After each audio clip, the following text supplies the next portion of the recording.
రామరాజ్యం channel ప్రేక్షకులకు నమస్కారం. ఈరోజు ప్రధాన అంశం రెండు రాష్ట్రాల్లో ఓ మై గాడ్ హోమ్ గార్డ్ల పరిస్థితి గట్టెక్కించని ప్రభు అనే అంశంపై విశ్లేషణ. ఈ విశ్లేషణ మీరు చూసే ముందుగా మీరు నా ఛానల్ లైక్ చేయండి, షేర్ చేయండి, ఆ తర్వాత సబ్స్క్రైబ్ చేయండి. మీరు నా ఛానల్ లైక్ చేసి, షేర్ చేసి, సబ్స్క్రైబ్ చేయడంతో పాటు ఇదే వీడియో 10 నుంచి 20 మందికి పంపిస్తే ఇంకా చాలా మందికి చేరేందుకు మీరే అవకాశం కల్పించేట్టు ఉంటుంది. ఇక అసలు విషయానికి వద్దాం. రాష్ట్ర విభజన జరిగి చాలా రోజులు అయ్యింది, కానీ కొందరి ఉద్యోగాల పరిస్థితి ఎక్కడ లేచిన దొంగలి అక్కడే అన్నట్లు ఆ సంఘటనగా కొనసాగుతూ ఉంది. ముఖ్యంగా రెండు తెలుగు రాష్ట్రాలు అయినటువంటి తెలంగాణ కావచ్చు, ఆంధ్రప్రదేశ్ రాష్ట్రాలు కావచ్చు, ఈ రెండు రాష్ట్రాల్లో హోంగార్డ్ల పరిస్థితి దారుణంగా తయారు అయ్యింది అని ఒక పక్క తెలంగాణ ముఖ్యమంత్రి రేవంత్ రెడ్డికి, మరో పక్క ఆంధ్రప్రదేశ్ ముఖ్యమంత్రి అయినటువంటి నారా చంద్రబాబు నాయుడికి వినతి పత్రాలు అందించే కార్యక్రమం కూడా కొనసాగించారు. ముఖ్యంగా కమ్యూనిస్టు పార్టీ నాయకులు కూడా ఇరు ముఖ్యమంత్రులను సంప్రదించారు, ఇరు హోం మంత్రులను కూడా సంప్రదించారు. కానీ హోంగార్డ్ల పరిస్థితి అక్కడనే ఉంది. ప్రభు, ఓ మై గాడ్, రెండు రాష్ట్రాల ముఖ్యమంత్రులు మా మొర ఆలకించండి, మమ్మల్ని గట్టెక్కించండి ప్రభు అని కోరుకుంటున్నట్టు స్పష్టంగా అర్థం అవుతూ ఉంది. ముఖ్యంగా తెలుగు రాష్ట్రాలు అయినటువంటి ఇరు రాష్ట్రాల్లో 200, అక్కడ 200, ఇక్కడ 200 మంది హోంగార్డు ఉద్యోగాలు చేస్తూ ఉన్నారు అంట. వీళ్ళను సొంత జిల్లాలకు పంపిస్తే మా మనుగడ, మా కుటుంబాన్ని మేము పోషించుకుంటాం, మాకు వచ్చేది తక్కువ జీతం, ఆ తక్కువ జీతంలో తిరిగి రాను అంటే ప్రయాణ ఖర్చులు మేము భరించలేక ఉన్నాం, మేము చిరుద్యోగులం, మాకు వచ్చేది జీతం తక్కువ, మా సమస్యలు అన్ని ఇన్ని కావు, మమ్మల్ని సొంత జిల్లాలకు, సొంత ప్రాంతాలకు పంపించండి అని ఒకవైపు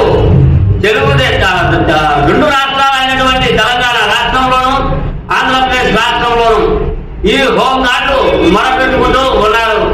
చాలా ఏళ్ల నుంచి ఎన్నో రకాలుగా మా ముఖ్యమంత్రులకు మేము మొర వినిపించుకున్నా కూడా వాళ్ళు ఆలోచించలేదు. మా పరిస్థితులను దయచేసి గమనించండి.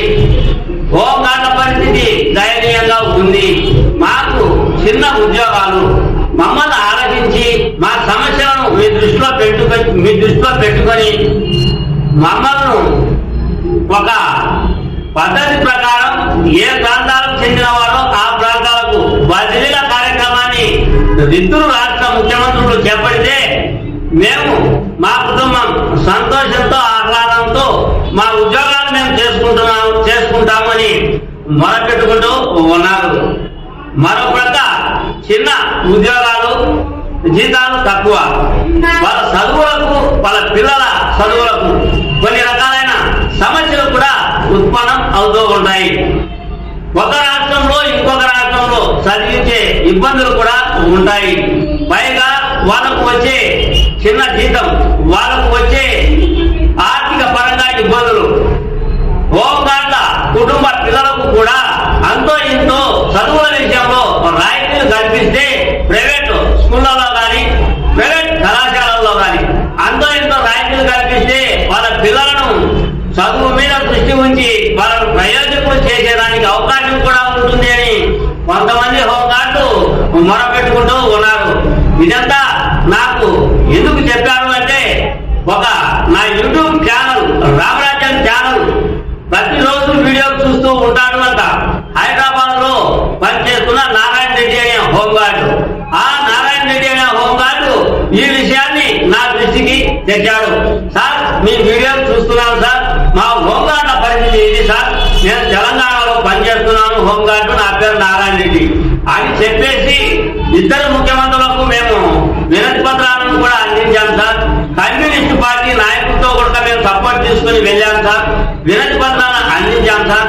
మీకు వాట్సాప్ లో ఆ వార్తా కథనాల క్లిప్పింగ్లు కూడా మీకు పంపిస్తాను సార్ అని పంపించాడు. ఆయన ఆవేదన చూసి తోటి సీనియర్ జర్నలిస్ట్ గా చూద్దాం, మనం ఒక రాయేద్దాం, మన ఛానల్లో కూడా వాళ్ళ సమస్యలను ఒక వీడియో తీద్దాం. 2 రాష్ట్రాల ముఖ్యమంత్రులు ఈ వీడియో చూసి స్పందించడం ఆ విషయాన్ని పక్కన పెట్టి ఒక జర్నలిస్ట్ గా ఒక హోంగార్డు అతని కష్ట నష్టాలు చెప్పుకున్నాడు కాబట్టి నా వంతు బాధ్యతగా ఈ వీడియో తీశా. పరిస్థితుల ప్రకారం చూస్తే మామూలుగానే బెదిరికం ఉండే వాళ్ళ పరిస్థితులు స్థితిగతులు అధ్వానంగా ఉంటాయి. అది కూడా చిరు ఉద్యోగులు హోంగార్డులు వాళ్ళు నిరంతరం ప్రజా శ్రేయస్సు కోసం, ప్రజల కోసం, ఆ తర్వాత సమస్యలకు ఏదో తీర్చే ప్రయత్నంలో వాళ్ళ డ్యూటీ వాళ్ళకు ఉంటాయి. పోలీస్ విభాగానికి సపోర్ట్ గా హోంగార్డు పనిచేసుకుంటూ వెళ్తూ ఉన్నారు. హోంగార్డు ప్రశాంతంగా వారి కుటుంబాలు జీవించాలి అన్న కోణంలో మానవతా దృక్పథంతో ఇరు రాష్ట్రాల ముఖ్యమంత్రులు ఇద్దరి హోంగార్డుల 2 రాష్ట్రాల్లో ఉన్న హోంగార్డులను ఎవరి జిల్లాలకు వాళ్ళు పంపిస్తే ఖర్చులు తగ్గుతాయి, మా కుటుంబాన్ని మేము పోషించుకునే పరిస్థితిలో ప్రభుత్వాలు కల్పించినట్టు ఉంటుంది అనే ఆవేదన హోంగార్డుల పరిస్థితి అన్నదే నా ఈ చిన్న వీడియో. మీ సీనియర్ జర్నలిస్ట్ జయరంగుల కృష్ణయ్య. నమస్తే.